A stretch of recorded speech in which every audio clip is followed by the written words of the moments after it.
Et dans la lutte contre le paludisme, l'assainissement reste un élément capital. Éliminer les moustiques à l'étape de la larve afin d'éviter leur multiplication et réduire ainsi les cas de maladie reste une méthode sûre selon les acteurs de la santé. Ils l'ont expliqué davantage à Césaire Carrefour et Sonia Cocti. Parmi les moyens de prévention et de lutte contre le paludisme, le procédé qui s'attaque directement aux larves de moustiques est présenté comme l'un des moyens les plus bénéfiques, car dans ce cas, la formation même de l'insecte, agent causal de la maladie, est interrompue. L'anophèle femelle se développe en effet dans des conditions différentes que celles considérées par l'opinion publique.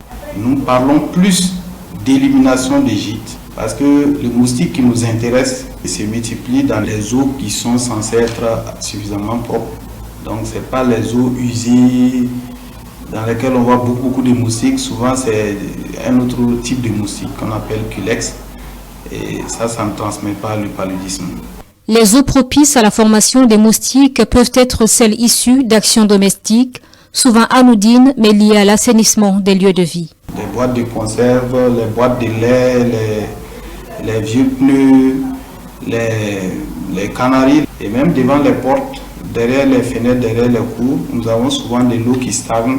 Un autre moyen de lutte contre le paludisme, en dehors de l'utilisation de moustiquaires et le suivi des patients, c'est la pulvérisation intradomiciliaire qui a fait l'objet d'une campagne au Burkina entre 2018 et 2021. La méthode est jugée très coûteuse, mais efficace à près de 100%. Il s'agit de pulvériser les murs intérieurs des maisons afin d'enduire ces murs-là d'insecticides. Et cet insecticide reste en contact avec le mur pendant 6 à 7 mois et reste efficace pendant tout ce temps. Le spécialiste indique qu'une action motivée par une bonne conscience collective pourrait produire des résultats importants. Supposons qu'un gîte larvaire contient une seule pompe de 50 ménages. Sur les 5 millions de ménages qui existent au Burkina, si chaque ménage élimine un seul gîte par mois, on aura 50 fois 5 millions, donc 250 millions, disons, de larves qui seront éliminées, donc 250 millions de moustiques en moins. Dans la pratique, poursuit le docteur, cet exemple appliqué et répété plusieurs fois permettra, en plus des autres méthodes, de réduire drastiquement la densité des vecteurs, surtout au cours de la saison pluvieuse durant laquelle plus de 60% des cas de la maladie sont recensés.